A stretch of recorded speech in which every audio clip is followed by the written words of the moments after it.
പ്രിയപ്പെട്ട സഹോദരങ്ങളെ, നമുക്ക് ഒരു വചനഭാഗം ഒന്ന് എടുത്ത് ഒരു കുഞ്ഞ് ധ്യാനം നമുക്കിന്ന് നടത്താനുണ്ട്. ഇന്ന് കിടന്നുറങ്ങുന്നതിന് മുമ്പ് അധികം സമയം എടുക്കില്ല കേട്ടോ, മാക്സിമം 5 മിനിറ്റ്സ്.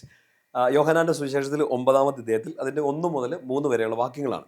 ഈശോ ഇങ്ങനെ ഒരു അന്ധനായ മനുഷ്യനെ സൗഖ്യപ്പെടുത്തുന്ന ഒരു സന്ദർഭമാണ്. നിങ്ങൾ നേരത്തെ വായിച്ചിട്ടുള്ള ഒന്നുകൂടെ ഒന്ന് എടുക്കാൻ വേണ്ടിയിട്ടാണ്. 9-ാമത്തെ അധ്യായത്തിൽ 1 മുതലുള്ള വാക്യങ്ങളാണ്. ഈശോ കടന്നു പോകുമ്പോൾ ജന്മനാ അന്ധനായ ഒരുവനെ കണ്ടു. ശിഷ്യന്മാർ ഈശോയോട് ചോദിച്ചു, റബ്ബി, ഇവൻ അന്ധനായി ജനിച്ചത് ആരുടെ പാപം നിമിത്തമാണ്? ഇവൻ്റെയോ ഇവൻ്റെ മാതാപിതാക്കളുടെയോ പാപം നിമിത്തമാണോ? ഈശോ മറുപടി പറഞ്ഞു, ഇവൻ്റെയോ ഇവൻ്റെ മാതാപിതാക്കളുടെയോ പാപം നിമിത്തമല്ല, പ്രത്യുത ദൈവത്തിൻ്റെ പ്രവർത്തികൾ ഇവനിൽ പ്രകടമാകേണ്ടതിനാണ്. 3 വാക്യങ്ങൾ മാത്രം വായിച്ചാൽ മതി. ഈശോ പിന്നീട് അവനെ സൗഖ്യപ്പെടുത്തുന്നു. സിലോഹ കുളക്കരയിലൊക്കെ പോയി കഴുകാനൊക്കെ പറയുന്നു. വളരെ ബ്യൂട്ടിഫുൾ ആയ ഒരു എപ്പിസോഡാണ് ഈശോ ചെയ്ത ഏറ്റവും സുന്ദരമായ അത്ഭുതങ്ങളിലൊന്നാണത്. അപ്പോൾ ഇതിൻ്റെ തുടക്കം നമ്മൾ ശ്രദ്ധിക്കേണ്ടതാണ്. ഈ കണ്ണു കാണാൻ മേലാത്ത ഈ പയ്യൻ, ഈ ഒരു ചെറുപ്പക്കാരനായിരിക്കാം. ഇയാളുടെ ഇങ്ങനെ സിറ്റുവേഷനെ കണ്ടുകൊണ്ട് കൂടെ നിൽക്കുന്നവരൊക്കെ, ശിഷ്യന്മാരൊക്കെ ചോദിക്കുന്നുണ്ട്, ഈശോ ഇവൻ എന്തുകൊണ്ടാണ് ഇങ്ങനെ സംഭവിച്ചത്? ഇവൻ ചെയ്ത പാപങ്ങൾ കാരണമാണോ, അതോ ഇവൻ്റെ പേരൻസ് ഒക്കെ ചെയ്ത പാപം കാരണമാണോ? പ്രിയപ്പെട്ട സഹോദരങ്ങളെ, ഈ ഒരു എപ്പിസോഡ് നമ്മൾ വായിക്കുമ്പോഴേ നമ്മളും ചില സമയത്തൊക്കെ ചോദിച്ചു പോയിട്ടുള്ള ഒരു ചോദ്യമായിരിക്കും അത്. ഈശോയെ, എന്തുകൊണ്ടാണ് എനിക്ക് ഇങ്ങനെ ഒരു സങ്കടം വന്നത്? ഞാൻ എന്തെങ്കിലും തെറ്റ് ചെയ്തിട്ടാണോ?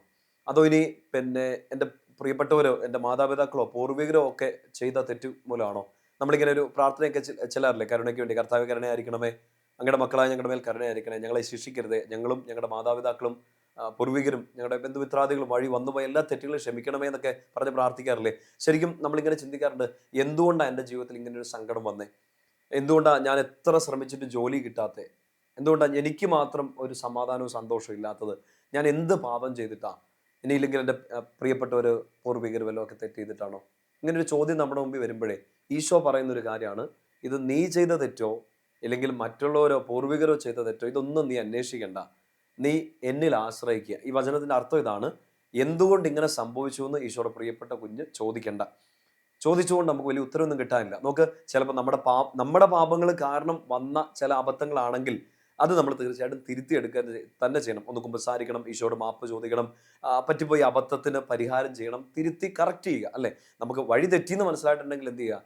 പെട്ടെന്ന് തിരുത്തുക, വഴി നേരെ ആക്കുക എന്നുള്ളതാണ്. അതിന് ഈശോ നമ്മളെ സഹായിക്കുകയും ചെയ്യും. ഇനി അതല്ല, ഇതിനൊരു ഉത്തരവും കിട്ടുന്നില്ല, എന്തുകൊണ്ട് ഇങ്ങനെ ഒരു സഫറിങ്, എന്തുകൊണ്ട് ഇത്രയും വലിയ സ്ട്രഗിൾസ്, ഇത്രയും കാലമായിട്ട് എന്തുകൊണ്ട് അതിനൊരു ഉത്തരം കിട്ടാത്തേ എന്നൊക്കെ നമ്മൾ ചിന്തിക്കുന്നുണ്ടെങ്കിൽ എൻ്റെ പ്രിയപ്പെട്ട സഹോദരങ്ങളെ, ഈശോ നമുക്കൊരു ഉറപ്പ് തരികയാണ്. മോളെ, ഇതിൻ്റെ റീസൺ തപ്പി നീ നോക്കണ്ട. ആര് ചെയ്ത തെറ്റാണേലും, ഇല്ലെങ്കിൽ ഇനി തെറ്റൊന്നും ചെയ്തിട്ടല്ല, ഇങ്ങനെ നാച്ചുറലി നിനക്ക് വന്നൊരു സങ്കടമാണെങ്കിൽ പോലും നീ പ്രത്യാശിക്കേണ്ടത്, നീ ആശ്രയിക്കേണ്ടത് എന്നിലാണ്. കാരണം എന്താണ്? ഇത് നമ്മൾ ഈ ലാസറിൻ്റെ മരണത്തെക്കുറിച്ച്, രോഗത്തെക്കുറിച്ചൊക്കെ പറയുന്ന പോലെ, ഇത് രോഗത്തിലോ മരണത്തിലോ ഒന്നും അവസാനിക്കാനുള്ളതല്ല. ഇപ്പം നിനക്ക് ഈ സങ്കടമുണ്ട്, ഇന്ന് രാത്രി ഉറക്കം കിട്ടുന്നില്ല, ടെൻഷനാണ്, ഈശോയെ വൈ എന്ന് ചോദിച്ച് വെറുതെ വയ്യാണ്ടാവണ്ട. ഈശോ പറയുന്ന ഉത്തരം അതാണ്. നീ ഇതിനെക്കുറിച്ചൊന്നും, ഇതിൻ്റെ വൈ ഒന്നും നോക്കി നടക്കണ്ട.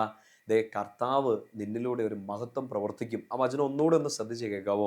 ഈശോ മറുപടി പറഞ്ഞു, ഇവൻ്റെയോ ഇവൻ്റെ മാതാപിതാക്കളുടെയോ പാപം നിമിത്തമല്ല, പ്രത്യുത ദൈവത്തിൻ്റെ പ്രവർത്തികൾ ഇവനിൽ പ്രകടമാകേണ്ടതിനാണ്. പ്രിയപ്പെട്ട സഹോദരങ്ങളെ, നമുക്ക് ഇങ്ങനെ പ്രാർത്ഥിച്ചിട്ട് കടന്നുറങ്ങണം. കർത്താവേ, എനിക്കിപ്പോൾ ഇങ്ങനൊരു സങ്കടമുണ്ട്, ഒരു രോഗമുണ്ട്, ഒരു വേദനയുണ്ട്, ജോലിയില്ലാത്ത അവസ്ഥയിലാണ്, ഞാൻ ആകെ കീറി മുറിഞ്ഞ് നിൽക്കുകയാണ്.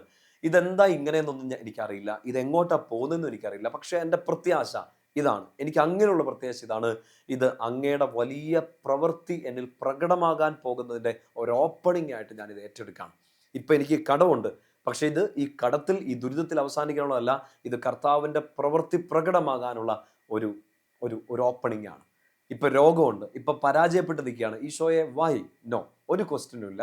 ഈശോ ഇത് എൻ്റെ ജീവിതത്തിൽ ഒരു വലിയ അത്ഭുത പ്രവൃത്തി ചെയ്യാനുള്ള ഒരു ഒരു സ്റ്റാർട്ടിംഗ് പോയിന്റ് ആയിട്ട് ഇതിനെ കാണുക. എൻ്റെ പ്രിയപ്പെട്ട സഹോദരങ്ങളെ, അങ്ങനെ ഒന്ന് ഹൃദയത്തിൽ വിശ്വസിക്കാൻ പറ്റുമോ? ഐ ഡോണ്ട് നോ, അത് എത്ര ഈസി ആണോ എന്ന് എനിക്കറിയില്ല. പക്ഷേ ഇന്ന് ഞാൻ നിങ്ങളെ സ്നേഹത്തോടെ നിർബന്ധിക്കുകയാണ്.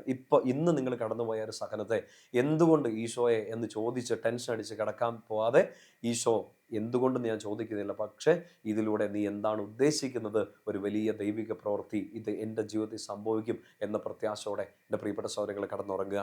നിങ്ങളുടെ പ്രിയപ്പെട്ടവരുടെ പാപം നിമിത്തമല്ല, ഇനി ആണെങ്കിൽ അത് നമ്മൾ പരിഹാരം ചെയ്ത് ഈശോയുടെ ഹൃദയത്തിലേക്ക് വരും. ഒരു റീസണും നിങ്ങളുടെ മുമ്പിൽ, ഒരു ഉത്തരവും നിങ്ങളുടെ മുമ്പിൽ കിട്ടുന്നില്ലെങ്കിൽ ഉത്തരം ഇതാണ്: ഉറപ്പായിട്ടും ഈ സഹനത്തെ ഒരു വലിയ ദൈവമഹത്വത്തിന് വേണ്ടി കർത്താവ് തന്നെ ഇത് മാറ്റിയെടുക്കും.